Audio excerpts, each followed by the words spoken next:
नमस्कार दोस्तों, स्वागत है आपका हज अकबर के दूसरे और आखिरी हिस्से में। उम्मीद है आपने कहानी का पहला हिस्सा सुन लिया होगा, और अगर नहीं सुना तो ऊपर दिए हुए लिंक पर क्लिक करें या डिस्क्रिप्शन में हमने लिंक डाली है, वहाँ पे फटाफट जाके सुन ले। तो चले बगैर किसी देरी के शुरू करते हैं हज अकबर। अब्बासी दुनिया में अकेली थी। किसी ज़माने में उसका ख़ानदान गुलाब का सरसब्ज़ शादाब दरख्त था, मगर रफ्ता रफ्ता खिज़ा ने सब पत्तियाँ गिरा दी। बाद ए हवादिस ने दरख्त को पामाल कर दिया, और अब यही सूखी टहनी हरे भरे दरख्त की यादगार बाकी थी। मगर नसीर को पाकर उसकी सूखी टहनी में जान सी पड़ गई थी। उसमें हरी पत्तियां निकल आई थी। वो ज़िंदगी जो अब तक खुश्क और पामाल थी, उसमें फिर रंग ओबू के आसार पैदा हो गए थे। अंधेरे बयाबान में भटके हुए मुसाफिर को शमा की झलक नज़र आने लगी थी। अब उसका ज़ू-ए हयात संगरेज़ों से न टकराता था। वो अब एक गुलजार की आबियारी करता था। अब उसकी ज़िंदगी मुहम्मल नहीं थी, उसमें मैनी पैदा हो गए थे। अब्बासी नसीर की भोली बातों पर निसार हो गई, मगर वो अपनी मोहब्बत को शाकिरा से छुपाती थी, इसलिए कि माँ के दिल में रश्क ना हो। वो नसीर के लिए माँ से छुपकर मिठाइयाँ लाती और उसे खिलाकर खुश होती। वो दिन में 2-2, 3-3 बार उसे उबटन मलती कि बच्चा खूब परवान चढ़े। वो उसे दूसरों के सामने कोई चीज़ न खिलाती कि बच्चे को नज़र न लग जाए। हमेशा दूसरों के बच्चे की कमखोरी का रोना रोया करती। उसे नज़रबद से बचाने के लिए तावीज़ और गंडे लाती रहती। ये उसकी खालिस मादराना मोहब्बत थी, जिसमें अपने रूहानी एहतिजाज़ के सिवा और कोई गरज न थी। उसे घर से निकलकर आज अब्बासी की वो हालत हो गई जो थिएटर में एकाएक बिजलियों के गुल हो जाने से होती है। उसकी आंखों के सामने वही सूरत नाच रही थी, कानों में वही प्यारी प्यारी बातें गूंज रही थी। उसे अपना घर फाड़े खाता था, उस काल कोठरी में दम घुटा जाता था। रात ज्यों त्यों कटी। सुबह को वो मकान में झाड़ू दे रही थी। एकाएक ताज़े हलवे की सदा सुनकर बेइख्तियार बाहर निकल आई। मैन याद आ गया, आज हलवा कौन खाएगा, आज गोद में बैठकर कौन चहकेगा। वो नगमा-ए मसर्रत सुनने के लिए वो हलवा खाते वक्त नसीर की आंखों से, होठों से और जिस्म के एक एक अज़ू से बरसता था। अब्बासी की रूह तड़प उठी। वो बेकरारी के आलम में घर से निकली कि चलूँ नसीर को देख आओ, पर आधे रास्ते से लौट गई। नसीर अब्बासी के ध्यान से एक लम्हा के लिए भी नहीं उतरता था। वो सोते सोते चौंक पड़ती। मालूम होता नसीर डंडे का घोड़ा दबाए चला आता है। पड़ोसनों के पास जाती तो नसीर ही की चर्चा करती। उसके घर कोई आता तो नसीर का ही जिक्र करती। नसीर उसके दिल और जान में बसा हुआ था। शाकिरा की बेरुखी और बदसलूकी के मलाल के लिए उसमें जगह न थी। वो रोज़ इरादा करती कि आज नसीर को देखने जाऊंगी। उसके लिए बाज़ार से खिलौने और मिठाइयाँ लाती। घर से चलती, लेकिन कभी आधे रास्ते से लौट आती, कभी 2-4 कदम से आगे न बढ़ा जाता। कौन मुँह लेकर जाओ? जो मोहब्बत को फ़रेब समझता हो, उसे कौन मुँह दिखाओ? कभी सोचती कहीं नसीर मुझे न पहचाने तो बच्चों की मोहब्बत का एतबार नहीं दाया से परिच गया हो। ये ख्याल उसके पैरों पर जंजीर का काम कर जाता था। इस तरह 2 हफ्ते गुजर गए। अब्बासी का दिल हरदम उचाट रहता, जैसे उसे कोई लंबा सफ़र दरपेश हो। घर की चीज़ें जहाँ की तहाँ पड़ी रहती, न खाने की फ़िक्र न कपड़े की। बदनी ज़रूरियात भी खला दिल को पुर करने में लगी हुई थी। अब्बासी की हालत उस वक्त पालतू चिड़िया की सी थी जो कफस से निकलकर फिर किसी गोशे की तलाश में हो। उसे अपने तई भुला देने का ये एक बहाना मिल गया। आमदा सफ़र हो गई।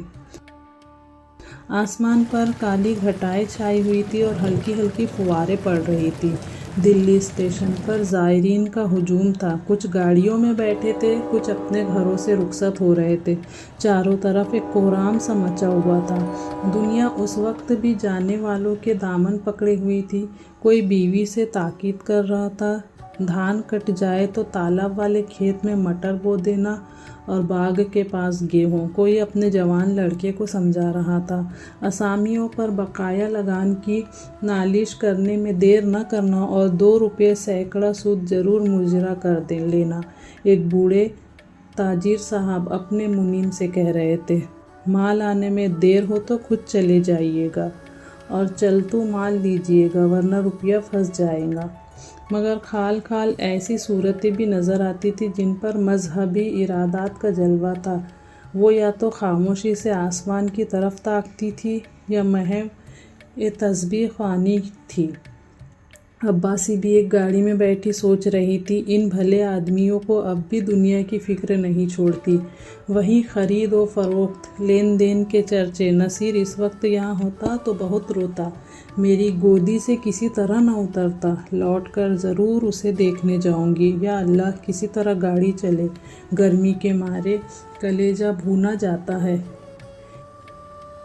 اتنی گھٹا امڑی ہوئی ہے، برسنے کا نام ہی نہیں لیتی۔ معلوم نہیں یہ ریل والے کیوں دیر کر رہے، جھوٹ موٹ ادھر ادھر دوڑتے پھرتے ہیں۔ یہ نہیں کہ چٹپٹ گاڑی کھول دے، مسافروں کی جان میں جان آئے۔ یکایک اس نے صابر حسین کو بائسیکل لیے پلیٹ فارم پر آتے دیکھا۔ ان کا چہرہ اترا ہوا تھا اور کپڑے تر تھے۔ وہ گاڑیوں میں جھانکنے لگے۔ عباسی محض یہ دکھانے کے لیے کہ میں بھی حج کرنے جا رہی ہوں گاڑی سے باہر نکل آئی۔ صابر حسین اسے دیکھتے ہی لپک کر قریب آئے اور بولے، کیوں عباسی، تم بھی حج کو چلی؟ عباسیہ نے فخریہ انکسار سے کہا، ہاں، یہاں کیا کروں، زندگی کا کوئی ٹھکانہ نہیں، معلوم نہیں کب آنکھیں بند ہو جائے۔ خدا کے یہاں منہ دکھانے کے لیے بھی تو کوئی سامان چاہیے۔ نصیر میاں تو اچھی طرح ہے۔ صابر، اب تو تم جا رہی ہو، نصیر کا حال پوچھ کر کیا کروں گی، اس کے لیے دعا کرتی آنا۔ عباسی کا سینہ اکھڑنے لگا، گھبرا کر بولی، کیا دشمنوں کی طبیعت اچھی نہیں ہے؟ صابر، اس کی طبیعت تو اسی دن سے خراب ہے جس دن تم وہاں سے نکلی۔ کوئی 2 ہفتہ تک تو شب و روز انا انا کی رٹ لگاتا رہا اور اب 1 ہفتہ سے کھانسی اور بخار میں مبتلا ہے۔ ساری دوائیں کر کے ہار گیا، کوئی نفع ہی نہیں ہوتا۔ میں نے ارادہ کیا تھا چل کر تمہاری منت سماجت کر کے لے چلوں، کیا جانے تمہیں دیکھ کر اس کی طبیعت کچھ سنبھل جائے، لیکن تمہارے گھر پر آیا تو معلوم ہوا کہ تم حج کرنے جا رہی ہو۔ اب کس منہ سے چلنے کو کہوں، تمہارے ساتھ سلوک ہی کون سا اچھا کیا تھا کہ اتنی ضرورت کر سکوں، اور پھر کار ثواب میں رکھنا ڈالنے کا بھی خیال ہے۔ جاؤ، اس کا خدا حافظ ہے، حیات باقی ہے تو صحت ہو ہی جائیں گی، ورنہ مشیت ایجدی سے کیا چارہ۔ عباسی کی آنکھوں میں اندھیرا چھا گیا، سامنے چیزیں تیرتی ہوئی معلوم ہوئی، دل پر ایک عجیب وحشت کا غلبہ ہوا، دل سے دعا نکلی، اللہ میری جان کے صدقے میرے نصیر کا بال بیکا نہ ہو۔ رقت سے گلا بھر آیا، میں کیسی سنگ دل ہوں، پیارا بچہ رو رو کر ہلکان ہو گیا اور اسے دیکھنے تک نہیں گئی۔ شاکرہ بدمزاج سہی، بد زبان سہی، نصیر نے میرا کیا بگاڑا تھا، میں نے ماں کا بدلہ نصیر سے لیا، یا خدا میرا گناہ بخشیو، پیارا نصیر میرے لیے ہڑک رہا ہے۔ اس خیال سے عباسی کا کلیجہ مسوس اٹھا اور آنکھوں سے آنسو بہہ نکلے۔